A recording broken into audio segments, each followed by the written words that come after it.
Hey there, brave souls. Welcome to LS Horror Stories, where the eerie and the unexplained come to life. If you dare, hit that subscribe button and prepare for a journey into the unknown. Tonight, we're diving deep into chilling tales that will haunt your thoughts long after the lights go out. So, turn off the lights, settle in, and let's uncover the darkness together. SCP-106, often referred to as the Old Man, is a hostile and highly dangerous entity within the SCP Foundation universe. It is classified as Keter due to its difficulty to contain and its extremely hazardous nature. Here's a bit of its backstory. SCP-106 resembles an elderly man, although its appearance is decayed and almost corpse-like. It has a strong resemblance to a decomposing body, with a slumped posture, leathery skin, and a generally disturbing appearance. Its body is often covered with a dark, corrosive substance that appears to cause severe decomposition of any material it touches. SCP-106 is highly predatory and enjoys playing with its victims, subjecting them to prolonged physical and psychological torment. It has the ability to pass through solid matter by using a phenomenon known as corrosion. SCP-106 can make any solid surface deteriorate upon contact, allowing it to move through walls, floors, and other barriers effortlessly. It leaves behind a corrosive mucus-like substance wherever it travels. When hunting, SCP-106 does not immediately kill its prey. Instead, it will capture them, pulling them into what is referred to as its pocket dimension, a nightmarish alternate reality where time and space are warped.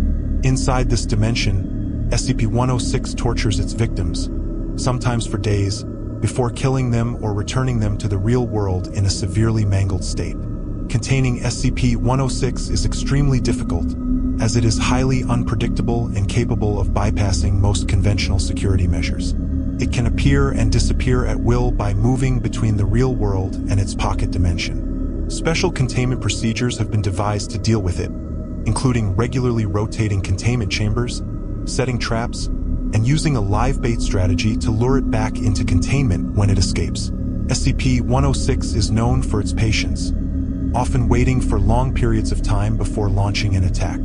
It has shown a particular interest in preying on individuals who are physically or mentally weak, though it is not restricted to any specific type of victim. There are numerous accounts of SCP-106 breaching containment, causing havoc within Foundation facilities, and resulting in significant casualties.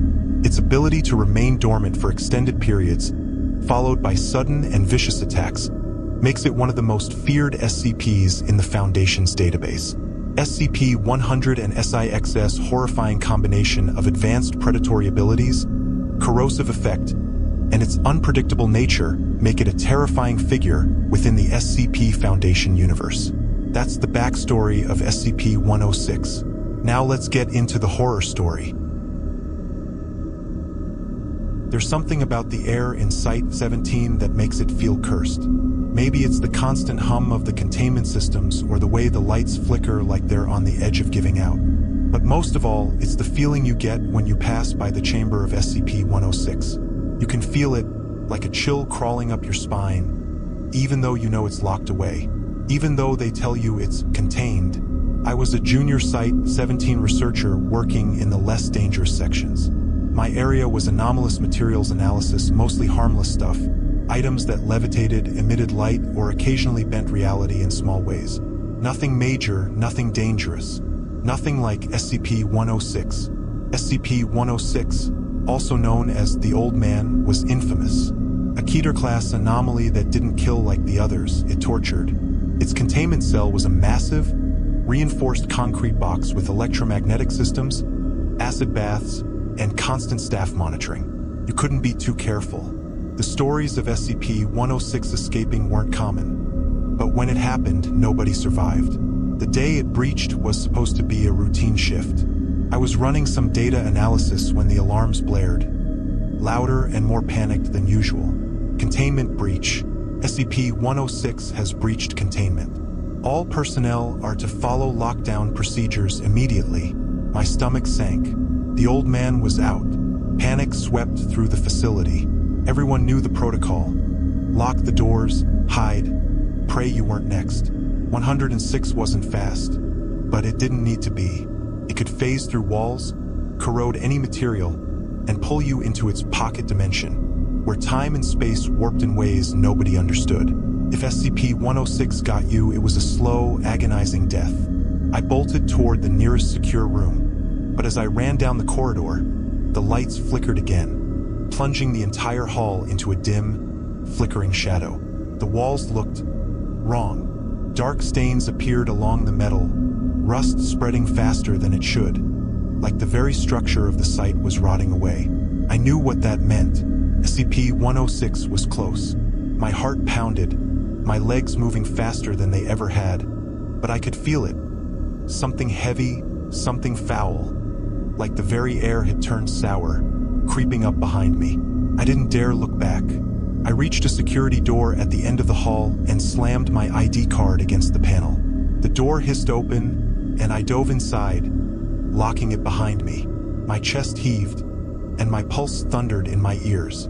The room I'd entered was a small maintenance area, hardly a bunker, but it was all I had. I scanned the room, searching for something, anything that might help me. A heavy tool, an escape hatch, even a vent to crawl into.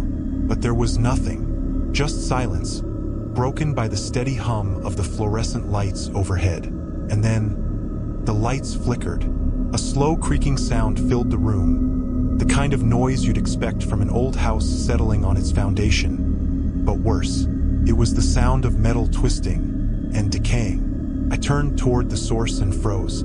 The far corner of the room, dark, rusting, was dissolving. The walls crumbled, bubbling like acid had been splashed across them. A black sludge seeped from the cracks, and from that sludge, SCP-106 emerged. Its form was monstrous, an old, decaying figure dressed in tattered, blackened skin. Its face stretched into an unnatural grin. It didn't rush toward me. It didn't need to. It knew there was nowhere to run. The creature stood there, half inside the wall, like a specter stepping out of a nightmare, its body barely tethered to our reality. My instincts screamed at me to move, but my feet were glued to the floor. I couldn't take my eyes off it. The smell of rot and decay filled the room, thick and suffocating. I gagged, stumbling back toward the door, but it wouldn't open. The corrosion had spread across the metal, sealing it shut. I was trapped. The old man moved closer, its steps slow and deliberate, each one leaving a trail of decay in its wake. I knew what was coming. It would drag me into that awful pocket dimension of his, the playground where time didn't move the way it should. I'd heard the stories, survivors found after weeks, or even months, with their bodies twisted and broken in ways that defied understanding. SCP-106 was less than a few feet away now. The air around it shimmered with distortion. My skin burned just from being near it. I could see the twisted grin on its face widening, its skeletal hands reaching out, the decay spreading faster across the walls, crawling toward me like a living thing. I was going to die here, but then something strange happened. The ceiling groaned above me, and the lights flickered once more, plunging the room into momentary darkness. When they flickered back on, SCP-106 had stopped. It stood completely still, its hand hovering inches from my face. I barely breathed, too terrified to move, and then I heard it, the sound of footsteps outside the door. A voice crackled over the intercom, muffled and distant. Recontainment protocol initiated. All personnel clear the area immediately. The recontainment team. They were trying to pull SCP-106 back into its cell. I had to move. Now, with every ounce of willpower I had left, I pushed myself off the floor and dove toward the maintenance hatch I'd spotted earlier. The panel was small, barely large enough for me to crawl through, but it didn't matter. I wrenched it open, feeling the corrosion begin to creep over the metal. I could hear SCP-106 moving again, the sickening sound of bones cracking and flesh sloughing off as it turned its attention back to me. I scrambled through the hatch just as I heard the door to the room disintegrate. I didn't look back, couldn't.